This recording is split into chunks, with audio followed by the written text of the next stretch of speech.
Meus irmãos, hoje eu estava lendo um trechinho do Desejado de Todas as Nações, e nesse trecho falava sobre o dom do Espírito Santo, que nós não podemos usar o Espírito Santo, mas é ele que faz uso de nós.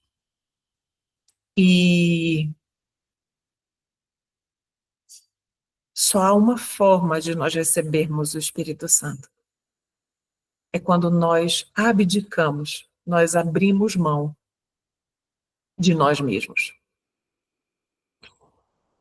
E faz muito sentido, porque se o vaso, nós somos o vaso, está cheio de si mesmo, não sobra espaço nenhum para Deus e seu Espírito. Não é verdade? Então, para que o Espírito preencha o vaso, é necessário que ele fique vazio. Então,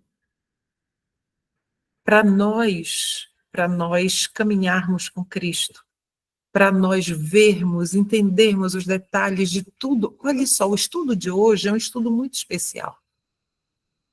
É um estudo que nos leva a refletir em muitas coisas. Vocês lembram quando Jesus estava ali no cenáculo, antes de ir para o cenáculo, perdão, que ele disse para os discípulos, no cenáculo ele repetiu, mas antes ele falou algumas vezes que o Filho do Homem seria preso, seria escarnecido, humilhado, crucificado, morto e ressuscitaria no terceiro dia? Lembram disso, não é?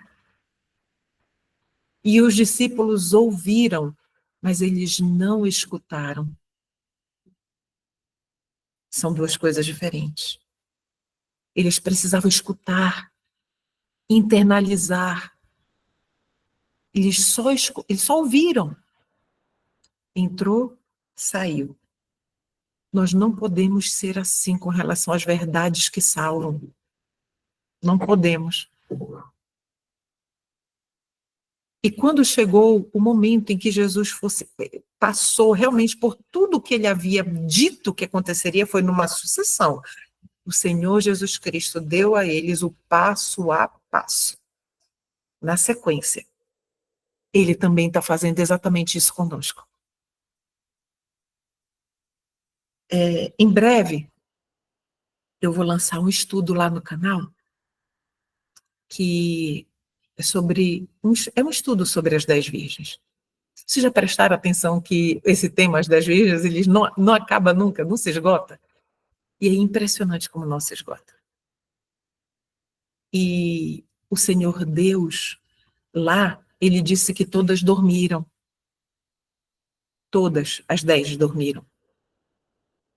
Isso significa que se nós não estivermos como Enoque, caminhando com Jesus, esvaziando o vaso para que o Espírito Santo tome posse de toda a nossa vida, nós seremos encontrados dormindo também. E isso é muito sério, porque dormir para um grupo significou perdição eterna. Então, o Senhor Jesus Cristo também está nos dando um passo a passo maravilhoso com esse estudo de eventos dos últimos dias. A nós foi revelado tudo. Nós, hoje, com este estudo agora, da volta de Cristo, nós vamos ter acesso a um passo a passo perfeito. Eu não sei se nós estamos aqui como igreja. Nós somos agora uma igreja. Mas nós podemos muito bem, alguns de nós podem ser virgens loucas, sem saber, pensando que é virgem prudente. Deus, o Senhor, Deus nos livre disso. Então, meus irmãos, estejamos atentos até o final. Fique até o final. A última parte, ela traz uma reflexão fortíssima para mim e para você. Tudo bem? Então, agora, eu vou compartilhar aqui o estudo. Nós vamos iniciar. Olha, essa imagem é a coisa mais linda, não é verdade? A Dani, querida Dani, realmente tem um dom maravilhoso. Que o Senhor Jesus Cristo a abençoe ricamente. Mas como esse dia vai ser grandioso. Vai ser grandioso demais. Então, nós vamos estudar agora sobre a volta de Cristo Jesus, o nosso Senhor e o nosso Salvador. E já iniciamos falando sobre a sétima praga e a ressurreição especial. Você está com a sua Bíblia? Então, por gentileza, abra a sua Bíblia. Eu não vou projetar, tá? Abra a sua Bíblia em Apocalipse 16. Nós vamos ler dos versos 18 até o 21. Então, nós sabemos que o capítulo 16 é o capítulo que fala sobre as pragas, né? Então, vamos ver agora a sétima praga. E houve vozes. A sétima praga, é na sétima praga, logo após ela que Jesus volta. E houve vozes e trovões e relâmpagos e um grande terremoto, como nunca houve desde que há homens sobre a terra. Tão poderoso terremoto e tão grande. Verso 19. E a grande cidade foi dividida em 3 partes, e as cidades das nações caíram, e a grande Babilônia veio à lembrança diante de Deus, para dar-lhe do cálice do vinho da fúria de sua ira. Verso 20. E toda a ilha fugiu, e as montanhas não foram encontradas. 21. E caiu sobre os homens, essa é a sétima praga, e caiu sobre os homens um grande granizo do céu. Cada pedra com pesos de cerca de 1 talento. 1 talento, há muito tempo, eu fiz uma pesquisa, era um pouco mais de 40 quilos. E os homens blasfemaram a Deus por causa da praga do granizo, porque sua praga é extremamente grande. Então, aqui, este é o contexto que antecede a vinda de Cristo. É isso que vai estar acontecendo na Terra antes de Jesus voltar. Isso estará acontecendo em muitas partes do mundo. Granizo. Tem outras versões que eu não me recordo, saraiva, né? Aí, grandes pedras de saraiva, cada um do peso de 1 talento, estão a fazer sua obra de destruição. Isso está no Eventos Finais, Eventos dos Últimos Dias. Abrem-se sepulturas, e muitos dos que dormem no pó da terra ressuscitarão, uns para a vida eterna e outros para vergonha e desprezo eterno. Todos os que morreram na fé da mensagem do terceiro anjo saem do túmulo glorificados para ouvirem o concerto de paz, estabelecido por Deus com os que guardaram a sua lei. Muita atenção, o concerto de paz. Os mesmos que o traspassaram, como diz lá em Apocalipse 1:7, ou seja, os que zombaram, escarneceram da agonia de Cristo, e os mais acérrimos inimigos de sua verdade e povo, ressuscitam para contemplá-lo em sua glória e ver a honra conferida aos fiéis e obedientes. Então, nós temos aqui uma sequência. Praga, da saraiva, né? As pedras gigantescas de mais de 40 quilos. Você já pensou o que é isso? Mais de 40 quilos caindo sobre... Vai ser um morticínio tremendo, uma destruição terrível. Porque imagine do céu caindo uma pedra de 40 quilos, ninguém fica, não fica nada, não sobra nada. Né?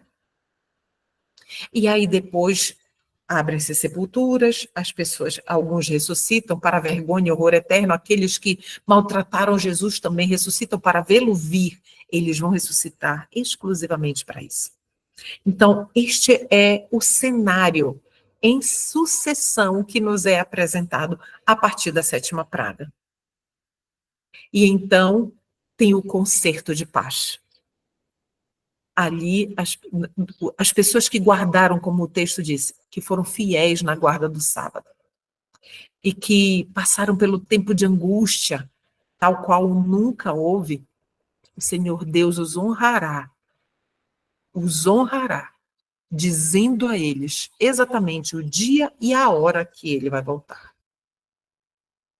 Logo ouvimos o livro Eventos Finais, a serva do Senhor nos diz o seguinte: logo ouvimos a voz de Deus, semelhante a muitas águas, a qual anunciou o dia e a hora da vinda de Jesus.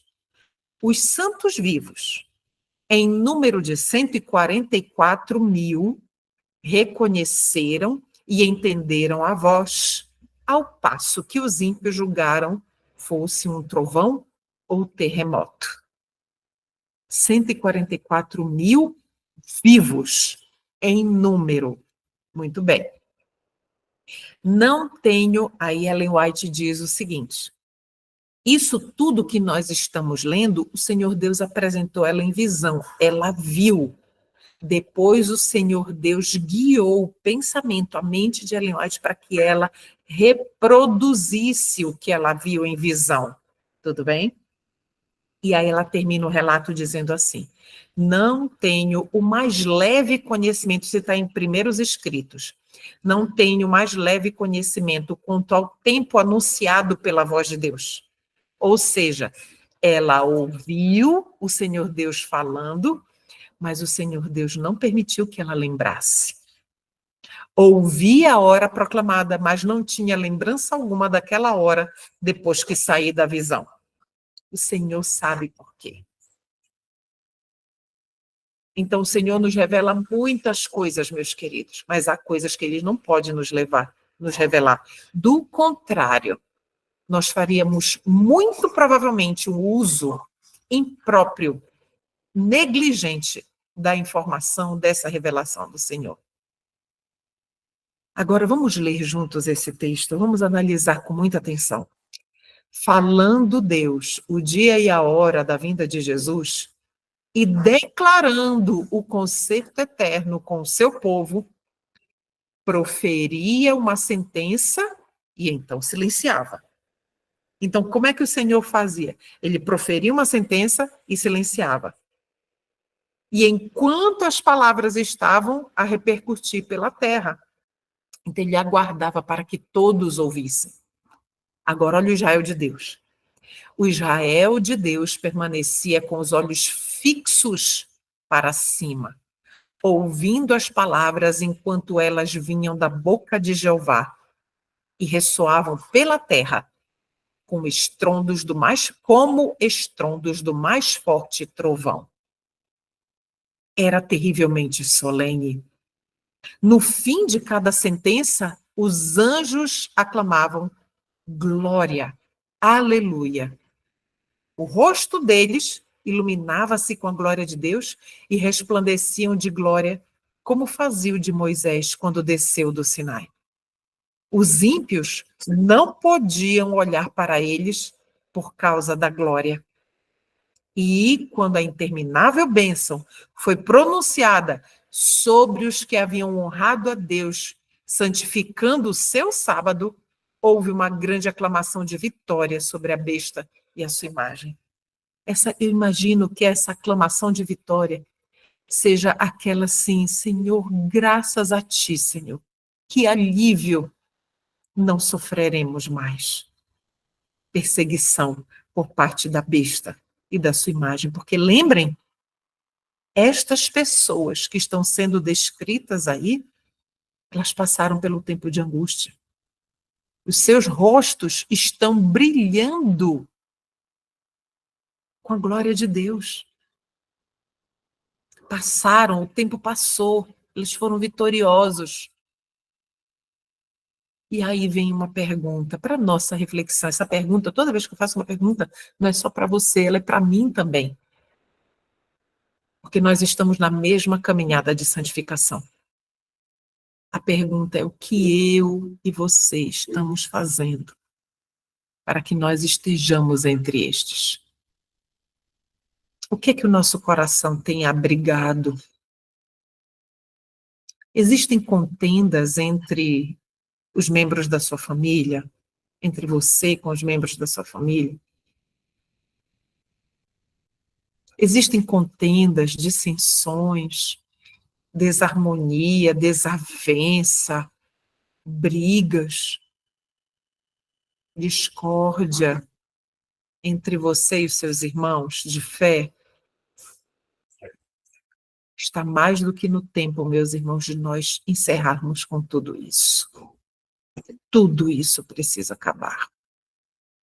Sabe o que impede que isso acabe? A nossa justiça própria. Ah, meus irmãos, como ainda estamos cheios dela. Deus nos ajude. Mas para estar no meio destes, a nossa justiça própria, que são trapos de imundícia, precisa ser jogada no pó. E que só quem pode fazer isso sou eu e você. O livro Eventos Finais também nos descreve o terror dos perdidos. Os perdidos pronunciarão vociferantes imprecações à muda natureza, que é o seu Deus. Montanhas e rochedos, caí sobre nós e escondei-nos do rosto daquele que está sentado sobre o trono. É o que eles pedirão, os ímpios. Aqueles que estarão vivos e verão que eles perderam todas as oportunidades, desprezaram todas as oportunidades. Os ricos lastimam a destruição de suas soberbas casas, a dispersão de seu ouro e prata. Os ímpios estão cheios de pesar, não por causa de sua pecaminosa negligência para com Deus e seus semelhantes, mas porque Deus venceu. Olha só, os ímpios, sabendo que já estão plenamente convictos de que eles são inimigos de Deus, estão assim, cheios de pesar porque Deus venceu. Lamentam que o resultado seja o que é, mas não se arrependem de sua impiedade. Perderam todas as oportunidades, desprezaram, negligenciaram. E Jesus vem com poder e glória. Surge logo no Oriente uma pequena nuvem negra. No Oriente. Grava isso. Jesus virá por Órion. Órion. Surge logo no Oriente uma pequena nuvem negra, aproximadamente da metade do tamanho da mão de um homem. É a nuvem que rodeia o Salvador e que à distância parece que estar envolto, parece um negócio pretinho, envolto em trevas. O povo de Deus sabe ser esse o sinal do Filho do Homem. O povo de Deus vai saber, vai discernir. Em solene silêncio. Fitam o quê? A pequena nuvem negra, enquanto se aproxima da terra, mais e mais brilhante e gloriosa, até se tornar grande nuvem branca, mostrando na base uma glória semelhante ao fogo consumidor e encimada pelo arco-íris do concerto. A esperança, a promessa, o arco-íris da promessa. Qual foi a principal promessa que Jesus fez? Nunca, jamais te abandonarei. Eis que estarei convosco todos os dias até a consumação dos séculos. Essa foi a principal. Ele prometeu que nunca nos abandonaria e que estaria sempre conosco, até que ele voltasse. E aí não nos separaríamos nunca mais. É isso, meus irmãos. Assim que vem o nosso Redentor. E essa frase, despertai vós que dormis, levantai-vos. Irmãos, vocês conseguem imaginar a cena? Se nós estivermos vivos, nós vamos ver com os olhos do nosso rosto as pessoas ressuscitando. Já pensou? Ver um morto ressuscitar? E não é só um, não. São milhares de mortos ressuscitando. Os preciosos mortos, desde Adão aos últimos santos que morrerem, hão de ouvir a voz do Filho de Deus e sairão dos sepulcros para a vida imortal. Por entre as vacilações da terra, o clarão do relâmpago, o ribombo do trovão, a voz do Filho de Deus chama os santos que dormem. Ele olha para a sepultura dos justos e, levantando as mãos para o céu, brada: despertai, despertai, despertai, vós que dormis no pó, e surgi. Por todo o comprimento e largura da terra, atenção, toda a terra, o planeta inteiro, os mortos ouvirão aquela voz, e os que ouvirem, viverão. E a terra inteira ressoará com o passar do exército extraordinariamente grande de toda a nação, tribo, língua e povo. Do cárcere da morte vêm eles, revestidos de glória imortal, clamando: onde está, ó morte, o teu aguilhão? Onde está, ó inferno, a tua vitória? 1 Coríntios 15, 55. E os vivos justos e os santos ressuscitados unem as vozes em prolongada e jubilosa aclamação de vitória. Isso está lá no grande conflito. Então aí dois grupos vão se unir. Os vivos justos, os 144 mil, e esses santos, que era uma multidão, é uma multidão incontável. Todos vão se unir em uma aclamação de vitória. Não tem como imaginar como vai ser. Não tem como. Só estando lá.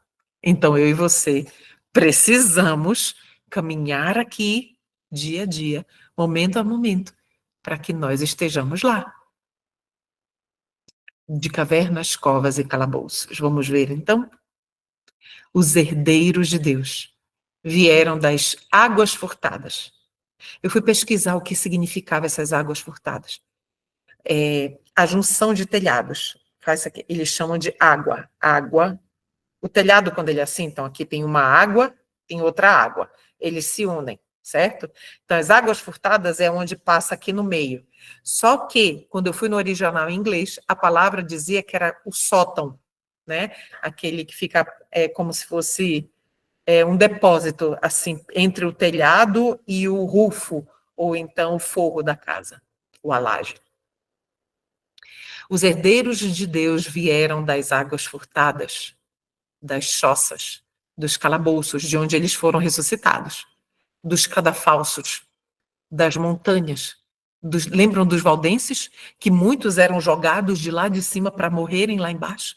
Eles viram de lá os muitos valdenses, das montanhas, dos desertos, das covas da terra e das cavernas do mar. Algo que eu sempre me perguntava: como é que o Senhor Jesus Cristo vai ressuscitar as pessoas cujos corpos sumiram na água, no mar, né? Nesses acidentes, naufrágios e tudo mais? O Senhor ressuscitará a todos os que morreram nele, de todas as partes, de todos os lugares do planeta. Os ímpios são mortos. Então, Jeremias, vamos ler aqui, eu vou projetar esse verso. Jeremias 25, 33 nos diz o seguinte: e serão os mortos do Senhor, falando dos ímpios, naquele dia, desde uma extremidade da terra até a outra extremidade da terra. Não serão pranteados, nem recolhidos, nem sepultados. Nós sempre, quando vamos dar o estudo bíblico sobre o milênio, né, os 1000 anos, nós sempre lemos com as pessoas, as pessoas que estão estudando conosco este versículo de Jeremias, que nos diz exatamente que os mortos serão tantos que eles ficarão como esterco sobre a terra. Não serão pranteados e nem sepultados. Né? Essa será a justa recompensa das suas próprias escolhas. Por ocasião da vinda de Cristo, os ímpios são eliminados da face de toda a terra, consumidos pelo espírito de sua boca e destruídos pelo resplendor de sua glória. Cristo leva o seu povo para a cidade de Deus, e a terra é esvaziada de seus moradores. A terra ficará semelhante a antes de ser povoada. Ai, deixa eu voltar aqui. Vamos voltar. Pronto. Para isso, eu estava lendo, quando eu estava preparando esse estudo, eu disse, Senhor, que explicação perfeita é essa que o Senhor está dando aqui? Olha a explicação que o Senhor nos dá para isso que nós estamos estudando hoje, para o que vai levar os ímpios, o que leva, de fato, os ímpios a não terem mais nenhuma oportunidade. Olha só, para o pecado, vamos falar sobre pecado, tá bom? Para o pecado, onde quer que se encontre, nosso Deus é um fogo consumidor. Então, vamos parar bem aqui para nós entendermos. Então, vamos ver o seguinte exemplo. Se o Senhor, ao voltar das nuvens dos céus, se aqui na terra estivessem somente anjos, anjos que não pecaram, sem pecado, o resplendor da glória de Deus os fulminaria? Sim ou não? Não, porque neles não há pecado. Mas onde há o pecado, o Senhor Deus é um fogo consumidor, destrói o pecado. Tudo bem? Vamos continuar. O Espírito de Deus consumirá pecado em todos quantos se submeterem a seu poder. Exemplo, se eu, Cleuma, dia a dia, me submeto à ação do Espírito Santo, à ação de Deus, por meio do Espírito Santo, para transformar a minha vida, confessando pecados, arrependendo-me, orando, afastando-me do pecado, daquilo que me leva a cair. Se eu confiar momento a momento em Cristo, para que Ele transforme a minha vida, para que Ele me livre de mim mesma, dos meus gostos ruins, que Ele renove tudo em mim, então o Espírito de Deus vai consumindo esse pecado em mim e vai eliminando, vai destruindo o pecado em mim. Tudo bem? Agora vamos continuar a leitura.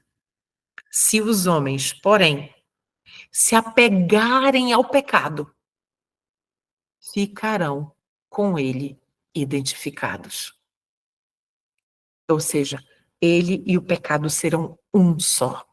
Não tem mais como, se identificou tanto que não tem mais como separar. Então a glória de Deus, que destrói o pecado, não o homem, destrói o pecado, tem que destruí-los, porque eles já são um com o pecado. Entende? O lago de fogo e enxofre não foi preparado para nenhum ser humano. Foi preparado para o diabo e os seus anjos. Mas também, o que vai estar lá no lago de fogo e enxofre? Todo aquele que se identificou com o diabo e seus anjos. Então, é para estes que também será. Então, meus irmãos, o Senhor Deus, Ele nos mostra, nos explica claramente, primeiro, que nós não precisamos nos desesperar. Porque há esperança, ainda há graça. Há esperança para mim e para você.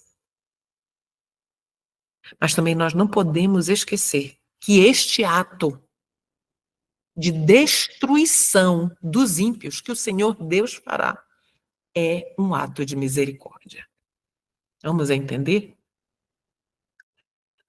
Poderiam aqueles cuja vida, é uma pergunta, tá?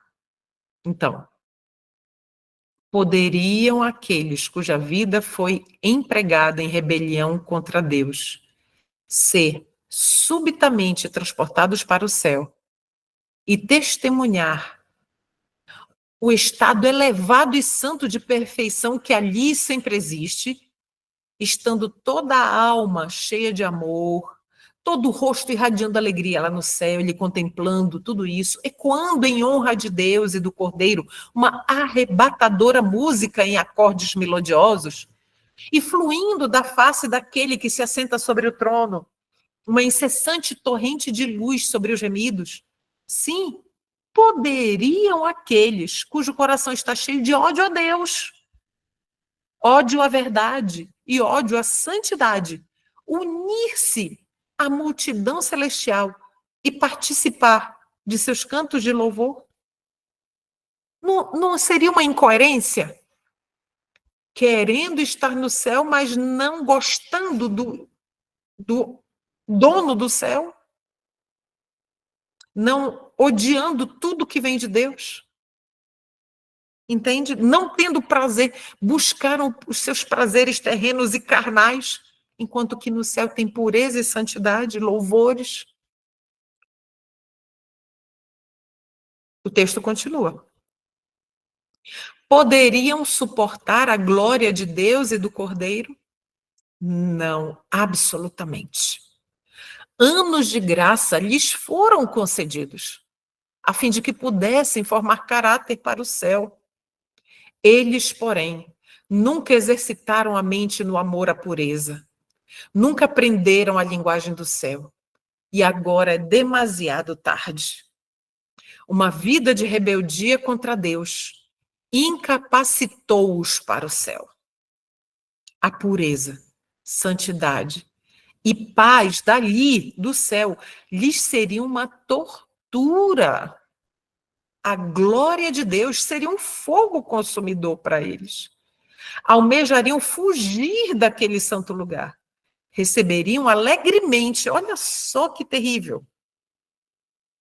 Receberiam alegremente a destruição, para que pudessem esconder-se da face daquele que morreu para os remir. O destino dos ímpios se fixa por sua própria escolha. Sua exclusão do céu é espontânea, é livre.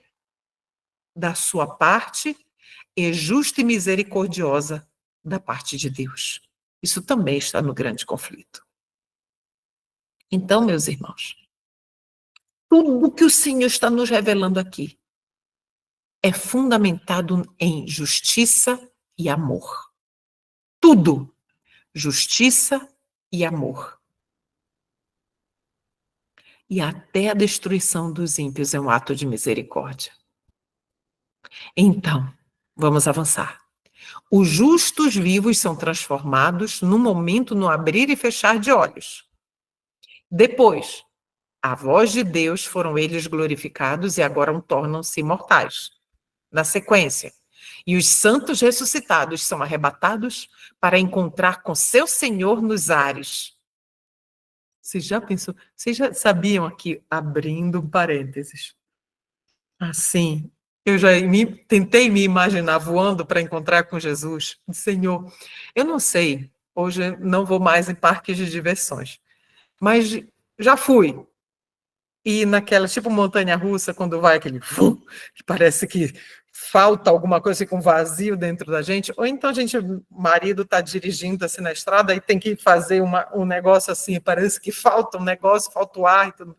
Senhor, será que é isso que eu vou sentir quando eu estiver subindo para encontrar com o Senhor, eu falando com Jesus? Fecha parênteses.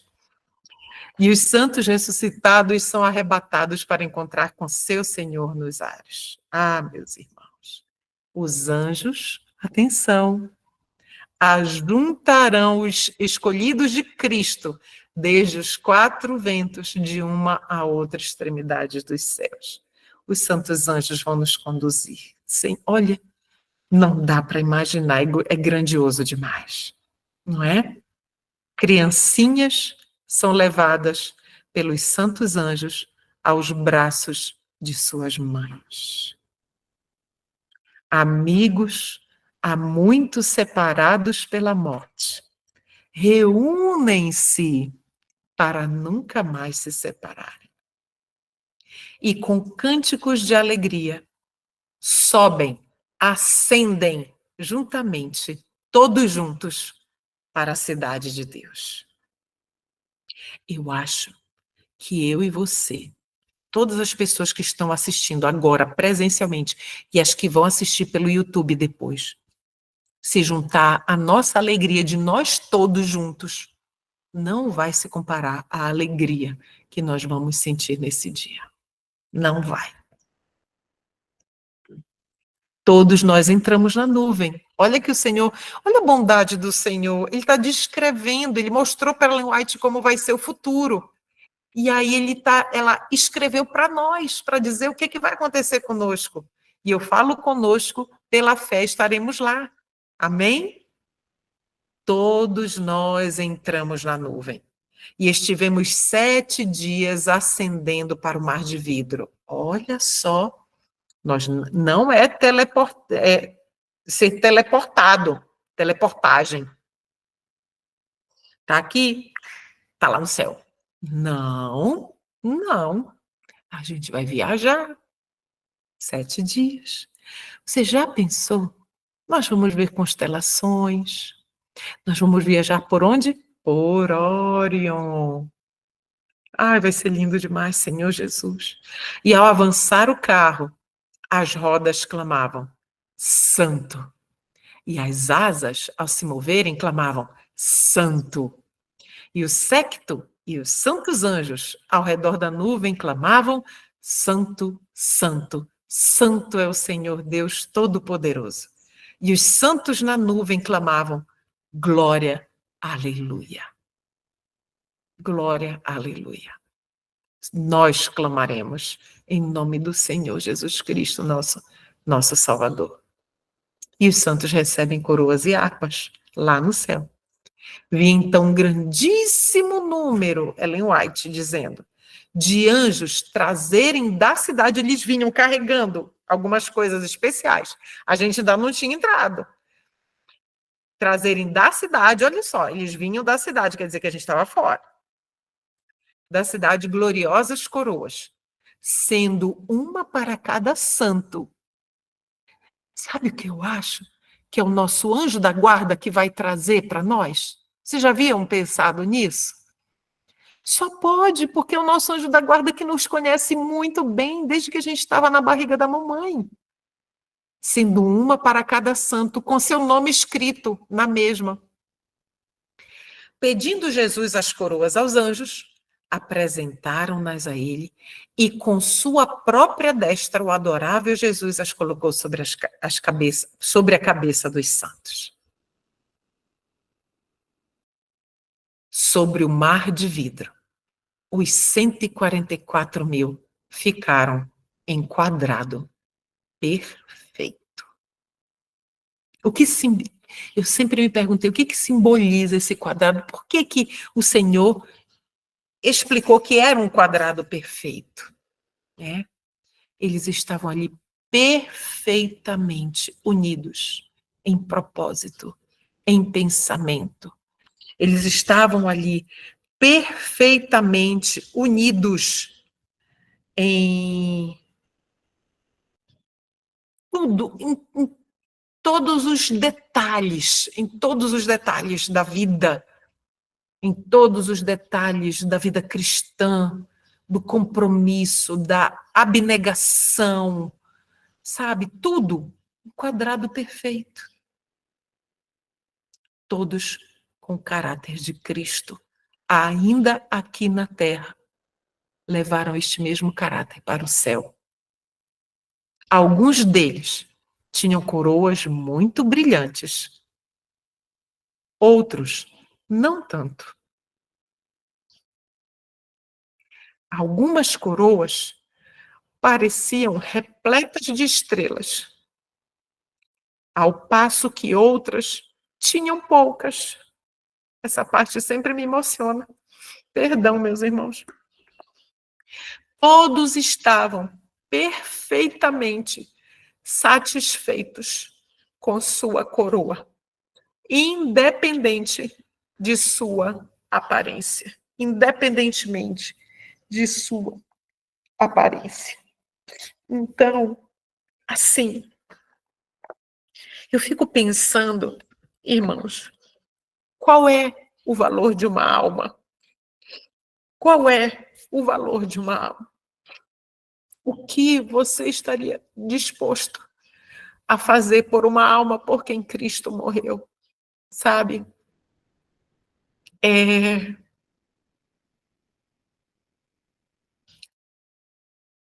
Eu fico imaginando lá no céu as pessoas encontrando com a gente, sabe? Encontrando com a gente e agradecendo. A gente não tem noção. A gente não tem noção da nossa influência para o bem ou para o mal. É por isso que o Senhor Jesus Cristo, ele diz: ande comigo, caminhe comigo, não largue na minha mão. Se você cair, tropeçar e cair, segura na minha mão que eu te levanto de novo.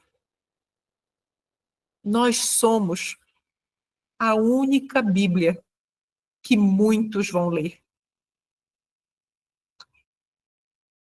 Nós somos responsáveis pelos nossos irmãos. Nós somos responsáveis pelo nosso próximo. E o nosso próximo, o mais próximo, mora junto com a gente dentro de casa. Que testemunho eu tenho dado para os meus próximos da minha família? E você também, não é verdade? Então, aqui, olha, estarão pessoas, nós não podemos perder isso de vista. No céu haverá pessoas que estão lá por nossa influência.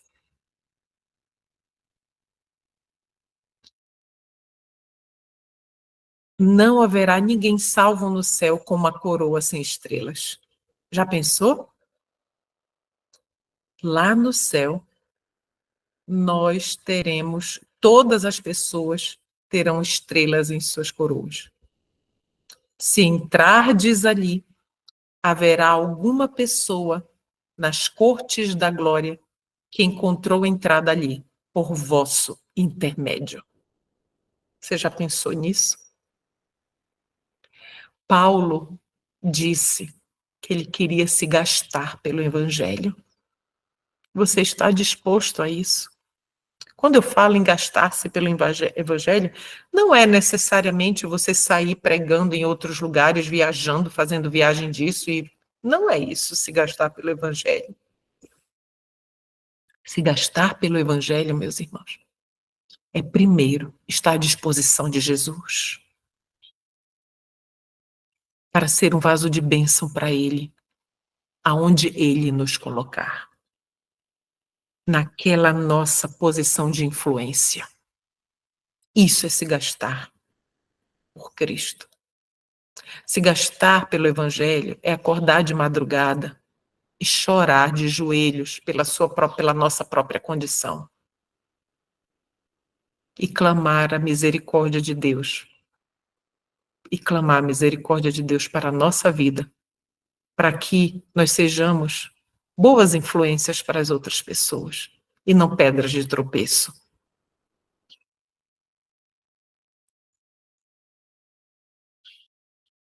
Antes de entrar na cidade de Deus, o Salvador entrega.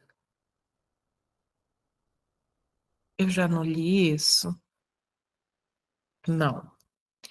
Antes de entrar na cidade de Deus, o Salvador concede a seus seguidores os emblemas da vitória, conferindo-lhes as insígnias de sua condição real. As fileiras esplendentes, são dispostas em forma de um quadrado aberto ao centro e em redor de seu rei. Sobre a cabeça dos vencedores, Jesus, com sua própria destra, põe a coroa de glória. Em cada mão são colocadas a palma do vencedor e a harpa resplandecente.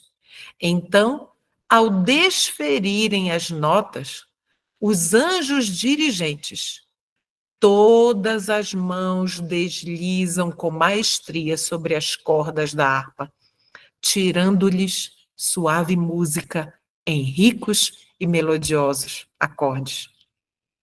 O dom da música, o Senhor Deus concede. Naquele momento, instantaneamente, nós vamos saber tocar harpa. Já pensou que coisa linda? Eu amo instrumentos de corda. A harpa é a coisa mais suave, mais delicada, nossa. Diante da multidão de resgatados está a Santa Cidade. Jesus abre amplamente as portas de pérolas. Já pensou? A porta é de uma pérola só, grandona assim, gigantesca. E as nações que observaram a verdade entram. Os povos de todas as nações, representantes de todas as nações, que observaram a verdade, entram. Olha que cena linda. E aí eu faço uma pergunta para você, minha irmã, e para você, meu irmão. E a sua preparação para este dia? Como está sendo? Eu queria compartilhar agora com vocês a nossa reflexão final. Ela é baseada, se você puder anotar, ela é baseada no livro Atos dos Apóstolos, de Ellen White, o capítulo 55. Seria importante ler o capítulo todo. Mas deste capítulo, eu extraí o trecho que nós vamos analisar agora. Reflete o processo. O que nós vamos ler é o processo de preparação de duas pessoas na Bíblia que andaram com Jesus. E que nesse processo de preparação, um se preparou para a vida eterna e outro se preparou para a perdição eterna por meio das escolhas conscientes que fizeram. E ao lermos, eu peço que os irmãos, vocês, meus irmãos de fé, que vocês se coloquem ali. Foi assim que eu li a primeira vez para mim.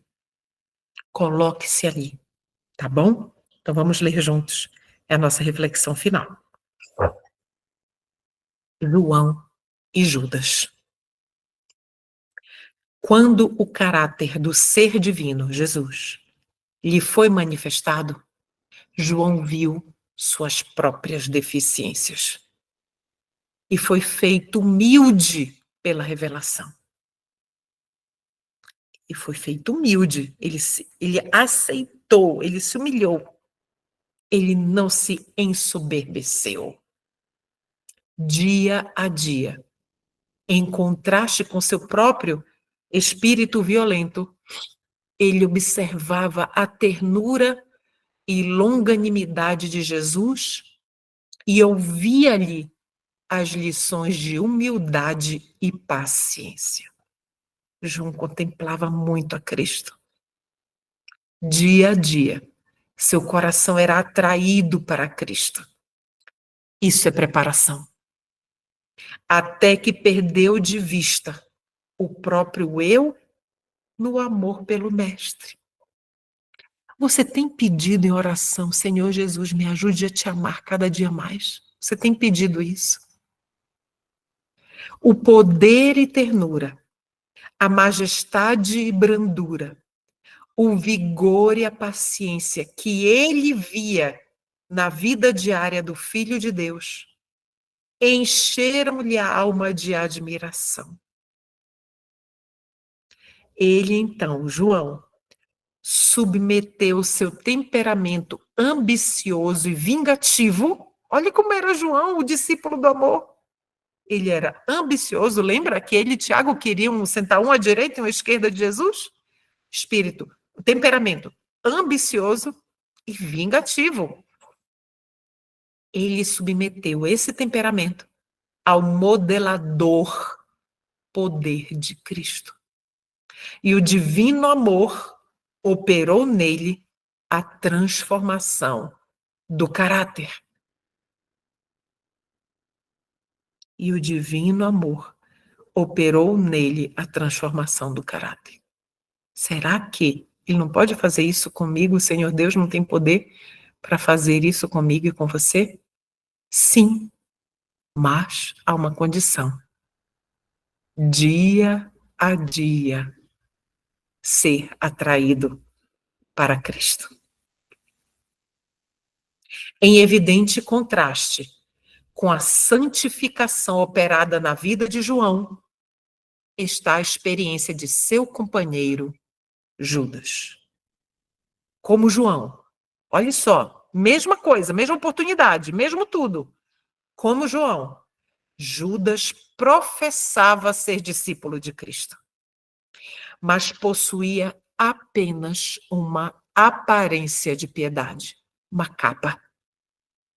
Ele não era insensível à beleza do caráter de Cristo. E muitas vezes, ao ouvir as palavras do Salvador, vinha-lhe aquela convicção, era o Espírito Santo lutando pelo coração de Judas. Mas ele não humilhava o coração e nem confessava os seus pecados. Resistindo à divina influência, desonrou o mestre a quem somente professava de boca, professava amar. João, olha só agora João, queridos. João guerreou ferozmente contra as suas faltas. Vamos parar bem aqui. João, ao contemplar a Cristo, ele viu quem ele era. E ele viu que ele não queria ser, ele queria ser como Jesus. Manso, bondoso, compassivo, longânimo, humilde, afetuoso, temperante, com domínio de si, manso e humilde. Então, o que é que o João fez? Guerreou ferozmente. Não foi um combatezinho, não, era ferozmente contra as suas faltas. Mas Judas violava a consciência e cedia à tentação, mas se lhe robustecendo os hábitos do mal. A prática das verdades que Cristo ensinava não correspondia a seus desejos e propósitos, as de Judas. E ele, Judas, não podia renunciar às suas ideias para receber sabedoria do céu. Ele rejeitou o céu, Judas. Em lugar de andar na luz, escolheu caminhar nas trevas. Escolheu, ele decidiu. Os maus desejos, a cobiça, as paixões vingativas, os pensamentos soturnos, tenebrosos, foram acariciados até que Satanás alcançou sobre ele pleno controle. Pleno controle. João e Judas representam aqueles que professam ser seguidores de Cristo. Ambos esses discípulos tiveram as mesmas oportunidades de estudar e seguir o divino modelo. Mesmas oportunidades. Ambos estiveram intimamente ligados a Jesus e experimentaram o mesmo privilégio de ouvir-lhe os ensinos. Ambos possuíam sérios defeitos de caráter e ambos tiveram acesso à divina graça que transforma o caráter. Aí vem o mais trágico. Mas ao passo que um, em humilhação, estava aprendendo de Jesus, o outro revelava não ser cumpridor da palavra, mas ouvinte apenas. Apenas ouvinte. Lembra da parábola do semeador? Um, morrendo diariamente para o eu e vencendo o pecado, era santificado pela verdade. O outro, resistindo ao poder transformador da graça e condescendendo com desejos egoístas, era levado para a escravidão de Satanás. Uma transformação de caráter, como a que se vê na vida de João, é sempre o resultado de quê, meus irmãos? Está sublinhado aí? Resultado da comunhão com Cristo. Meus queridos, é este o preparo para a volta de Cristo. A comunhão com Ele. A comunhão com Ele. Este é o resultado. Este é o resultado, não. Este é o preparo que nos trará como resultado poder contemplar a Cristo com os olhos do nosso rosto vindo nas nuvens do céu. Pode haver marcados defeitos na vida de um indivíduo. Com certeza, você, como eu, temos muitos defeitos. Contudo, olha o texto, quando ele se torna um verdadeiro discípulo de Cristo, o poder da divina graça transforma-o e o santifica. A graça. Contemplando como no espelho a glória do Senhor, é transformado de glória em glória até alcançar a semelhança daquele a quem adora. De glória em glória quer dizer de caráter em caráter. Então, o caráter de Cristo vai sendo imputado, transmitido a nós, de forma imperceptível a nós mesmos. Meus irmãos, eu deixo aqui a indicação do livro Atos dos Apóstolos, capítulo 55. Não deixe de ler. Leia, marcando, fazendo todas as marcações, para que o conteúdo riquíssimo e tão espiritual e de tantas lições espirituais desse capítulo possa realmente ensinar mais e mais para cada um de vocês. Que o Senhor Deus nos ajude neste processo que eu e você estamos trilhando, avançando progressivamente. Não podemos mais retroceder. Precisamos avançar. Vamos orar, meus irmãos. Oremos ao Senhor. Pai Santo, como podemos agradecer o Senhor por tanta bondade, tanto amor, ao nos revelar por meio da sua serva, Pai, tudo isso para nós. Somos indignos disso. E mesmo assim, o Senhor Deus nos honra com todas essas informações. Pai querido, não queremos estar entre os ímpios. Não queremos ser virgens loucas. Por favor, Senhor Deus, conduz-nos e grita aos nossos ouvidos se porventura os nossos pés nos conduzirem para a direita ou para a esquerda do caminho estreito, Pai. Grite, Senhor, mas para que nós voltemos para os teus caminhos e não nos separemos mais do Senhor. Queremos seguir junto do Senhor até o fim. Abençoa-nos, Pai. E perdoa nossa negligência se fomos negligentes até este momento. Por favor, Pai querido, obrigada por nos ouvir. Obrigada por este estudo. Obrigado por estas mensagens. Em nome de Jesus. Amém.